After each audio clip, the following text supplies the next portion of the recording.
أعوذ بالله من الشيطان الرجيم. بسم الله الرحمن الرحيم. الحمد لله وحده ونصر عبده وهزم الأحزاب وحده، وأصلي وأسلم على نبينا محمد وعلى آله وصحبه وسلم. ودروستنا مسلسل كاهيت ما أنتنا وحن كشكين يهدي إلهي هذا خالد بن وليد مركلة أنيو تاريخ دي سودية هنا ما أنت سوكوبو خالد sidiisaba marka laga sheekaynayo nin ganacsada ma ahayn, siyaasina ma uusan ahayn, shaqo kalena Khaalid jaahiliyan wa islaaman ma uusan qaban, inuu dagaal ku jira ma ahani. Khaalid ibn Walid markuu muslimiin kadib waatan niri dagaalkii Mu'ta ayuu galay. Dagaalkii Mu'ta kadib uu kula baxay magacii taariikhda galay inta badan muslimiin iyo qeynuhum ba ay ku barteen Khaalid oo ay ku maqleen oo ahayd tilmaantii rasuulku uu ka bixiyay uu yiri sayfullahi al-masluul. kadib waa dagaal kale uu galay oo la yiraahdo dagaalka Yarmouk meesha la yiraahdo waxay ku taal dhulka Urdun la yiraahdo. dagaal Roomaanka iyo muslimiinta ku dhexmaray ayuu ahaa. wuxuu dagaalkaasi dhacay sanadkii markuu ahaa 636 ama 15 hijriyada bishii Rajab ayuu muslimiinta iyo Roomaanka ku dhexmaray meesha Yarmouk la yiraahdo. Khaalid intana dagaalka guda gelin Khaalid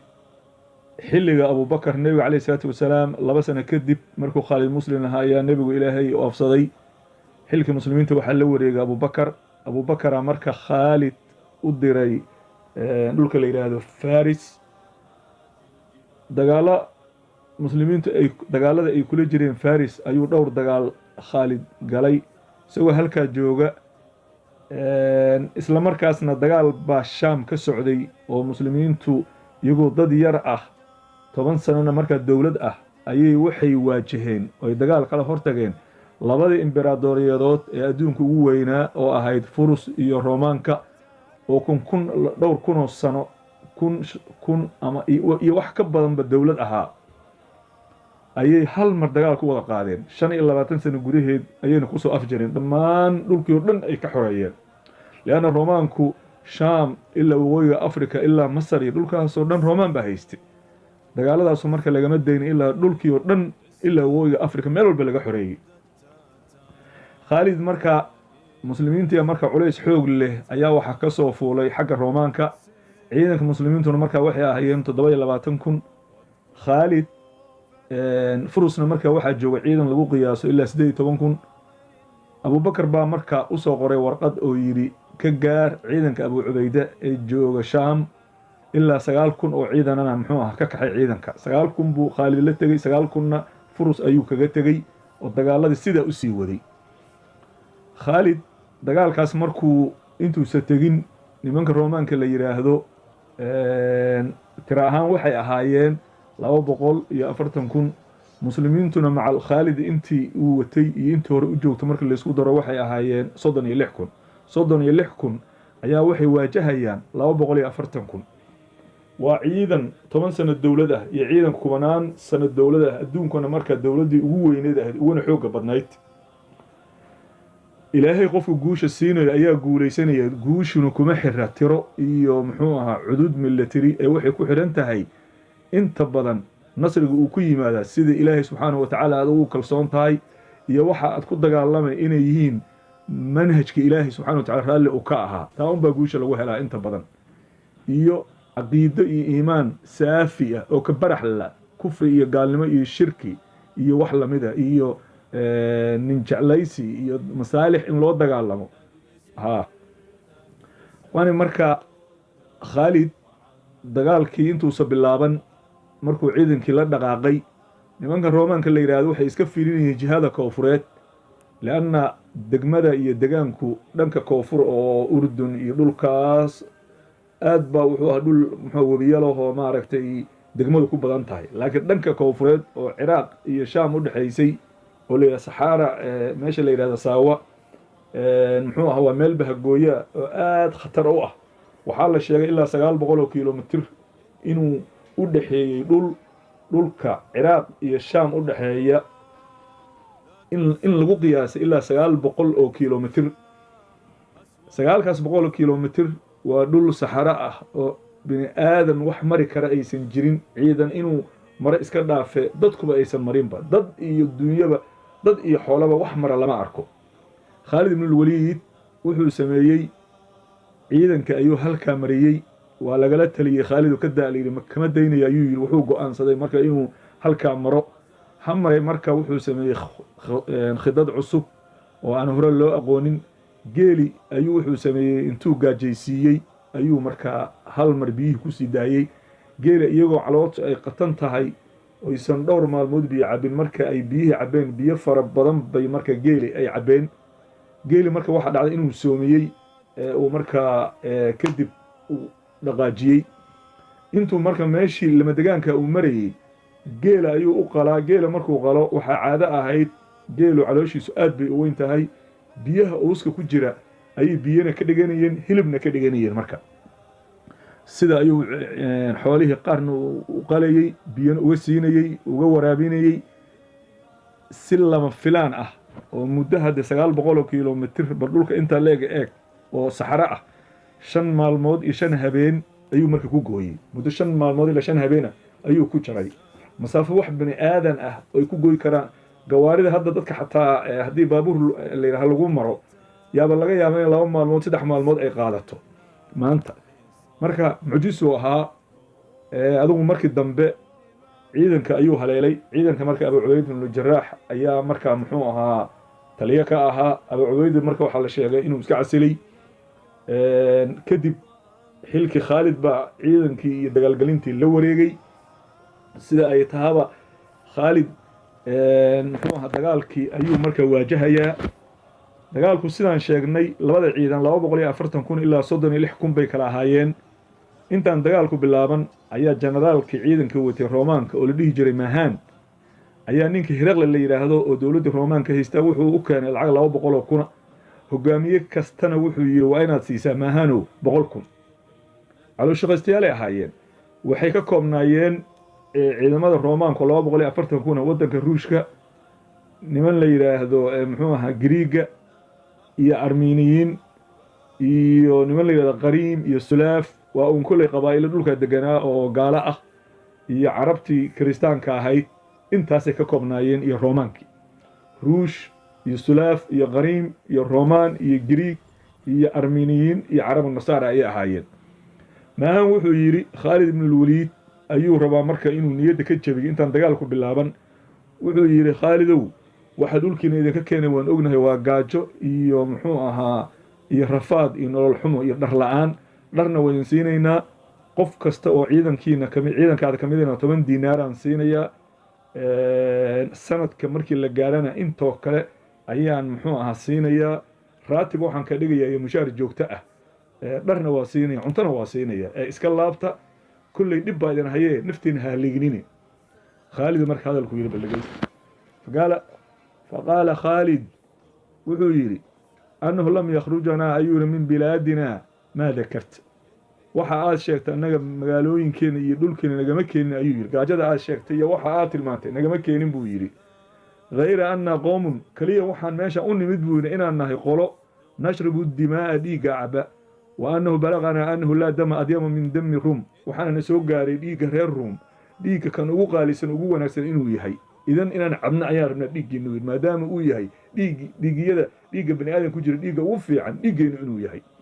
فجينا لذلك سلا عيان أنيمت فقال أصحاب ما هم باوحي لهذين هذا والله ما كنا نحدث به العرب والله وركا صورا عرب كنا غاني ما هن عربتي هرم ما هم بير هذين أرنتو wax kastaba way soo dhaaftay ayay yiraahdeen marka way quusteen hadalkaas quusi dagaalkii uu bilowday markuu bilowday dagaalka intuu soo bilaaban waxa asxaabta rasuulka ku jiray sidii la sheegay oo ragii ahlu badar ahaa ilaa 100 baa la sheegay oo ragii ahlu badar ahaa ay dagaalka ay ku jireen marka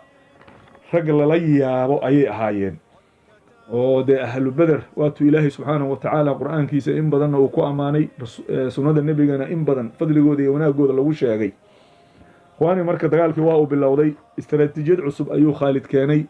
wax la yiraahdo karaadiis ayuu ku soo kordhiyay oo aan hore loo aqoonin karaadiistu waa ciidan waa tiro ciidan oo gaaraya waxay ka kooban yihiin 36 ilaa 40 koox ayay ka kooban yihiin halkii kooxna waa intaasoo waa cadad kale marka ciidankii uu karaadiista u qaybiyey wuxuu sameeyey marka Khaalid ciidankii markuu kala ratibay ee karaadiista u qaybiyey kardiis kastana uu 100 mise 200 camal uu raaciyey adu waa habab cusub oo ciidanka muxuu u akhriyay oo hadda maaragtay faaladeeda waqti uu yar yahay marka wuxuu kaloo sameeyey markuu saac karaadiista ugu qaybiyey koox fardooley iyo rag aad tactikada dagaalka u yaqaanana waa uu xushay wuxuu sameeyey marka halkaan uu ka dagaalamaya sida briq hilaac dhacay oo kale ayuu wuxuu marka ciidanka ayuu dhinac kale ka weeraraya markaas wuxuu u dhaxeeyay ku dhufay ka dhaqaaq dhinaca marba uu ciidanka kaga iimaanayay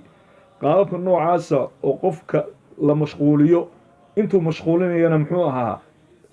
seefta iyo warmuhuna xoog ayay marka Roomaanka ugu socdaan على كل حال إلهي سبحانه وتعالى قفكو جوش السينيو وميشيدا دقالكو وحو السعودي لح مالمود أيو السعودي شنط مالمود هو المسلمين دفاع يكجرين بالليلي مالين اللحات أيو مركا وير كوب اللابي أنكلا قول لهين مركز oo muxuu ahaa safafkii Roomaanka oo meel walba uu ka jeeray waxaa dhacday marka Ilaahay subhanahu wa ta'ala guushi ayuu wuxuu siiyay muslimiinta Roomaankiina waa jabeen waxaana ma iska soo koobo waxaa marka guushi ay raacday muslimiinta Allah subhanahu wa ta'ala goobtiina uu siiyay halkaas ayayna ku jabeen waxaa marka la sheegay inay Roomaanka ka dhinteen 120,000 3,000 muslimiinta ayay ka shahiiday waxa xusid mudan markay yimaadeen oo 240,000 ay la yimaadeen 80,000 oo kamid silsilada ayaa lagu xiray fulinimo inta ka qabaan saysan u cararin laana carab nasara iyo waxa Greega iyo Ruushka waxaas oo dhan oo waxa la yiraahdo ciidan calooshiqaystayaal marka ciidan calooshiis u shaqaysta oo la soo kireystay nin caqiido ku dagaalamaya oo geeridu noloshaba ka fadilaya nolosha geerida ka jecel lama dagaalami karo caqiido ku dagaalamaya waana akhwi caqiidadu waa shay qaali ah oo ma aan wax loo dhiga la arag waana mid gaalada muslimiinta ay kala dagaalamayaan sababaha diinteena ay nogala dagaalamaan taasa kamida qofka duu wax kale u dagaalamo ma guuleysto laakiin haduu caqiido u dagaalamayo lama celi karo dagaalkii markuu dhamaaday ayaa waxa la yiri oo laga adkaaday ayaa Hiraqle wuxuu yiri baa la yiri rag ciidanka hogaaminayay war ciidan yar oo inta wax yar sanado kaliya dawlad ahaa sideen kaga adkaadeen ninba marka hadal cajiib yiri wuxuu ciidankani habeenkiina waa taagan yihiin buu yiri maalintiina waa sooman yihiin ballanta ayay oofiyaan madaxdooda ayay maqlaan buu yiri dhaxdooda cadli iyo garsoor baa ka jira wuxuu yiri wax ma biliqaystaan wax ma dulmiyaan wuxuu yiri tilmaan aad u badan oo cajiib ah ayuu ka bixiyay ama naxna ayuu yiri nashrabu al-khamra khamradan cabnaa waan zinaysanaa wuxuu yiri hil xaraanta ayaan cunaa ballanta waan burinaa ayuu yiri oo ballan ma lihin dulmi baan dhexdeena isku haynaa dhulka ayaan fasahaadinaa ayuu yiri marka intaasoo shay oo xumaan ah ayuu ka tiriyay markuu inta tiriyay ayuu wuxuu yiri sababta aad u jabteen baaba taas ayuu yiri inta marka akhwaani marka Khalid ibn al-Walid Ilaahi subhanahu wa ta'ala iyo raggi saxaabada ahaa oo qiimaha badan ajar ha ka siiyo intaanan ka bixin waxa dagaalka raggi ku shiido kamid ahaa Ikram bin Abi Jahl oo isnaada nin khatara ahaa waxa weeye Khalid wuxuu marka Khalid uu dhintay 18 Ramadaan 22 hijriyada sanadku markuu 642 marka dagaalku dhacayna waa 636 sano 6 sano kadib Khalid waa Ilaahay baa oobsaday Khalid hadal taariikhda gala ayuu yiri wuxuu yiri maanta jirkeyga ayuu yiri waran iyo seef meel taaka kama banaana ayuu yiri ilaa waran iyo seef guduba ayaa ku yaala ayuu yiri wuxuu yiri Allah yaa fuliyaasha u sheegay ku fuliyada oo jihaadka ka baqa inaana qofna u dhimanayn buu dagaal uu galee ajal loo dhinto maanta wuxuu sida neef geela ayaan sariirteeda ku dhimanaya ayuu yiri yaa leeytani inaan dagaal ku dhinto ayaan jeclaa dagaal uu jeclaysanaya marka waxa la sheegay Khalid Aba Suleymaan markuu dhintay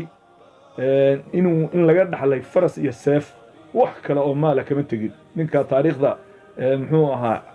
geesinimada iyo muxuu ahaa cadowga ilaahay uu sanka ka duleeyey meel walbana magaciisa lagu qoray faras iyo muxuu ahaa seef ama faras iyo waran waxaan dhihi lahaa faras iyo seef baa laga dhaxlay wax kale lagama dhaxlin markii khabarkiisi uu soo gaaray cumarna gabdhihii reer bani maqsuum aad bay u baroorteen baa layidhi cumarna wuxuu yidhi inay u baroortaan abaa sulaymaan gar bay u leeyihiin buu yidhi horena abubakar baa wuxuu yidhi dumarku waxay ka caajiseen buu yidhi khaalid oo kale inay dhalaan ilaahi subxaana wa tacaala waxaan ka baryaynaa ilahay inuu annagana ajri xasanad naga siiyo ilaahayna dadka muslimiinta guul iyo nasri ilaahay inuu siiyo kuwa diintooda ku dhaqman ilaahay ka dhigo jihaadkoodana u soo celiya inta ayaan ku soo koobaya hadalkayga wabillahi tawfiiq wasalaamu calaykum waraxmat ullaahi wabarakaatu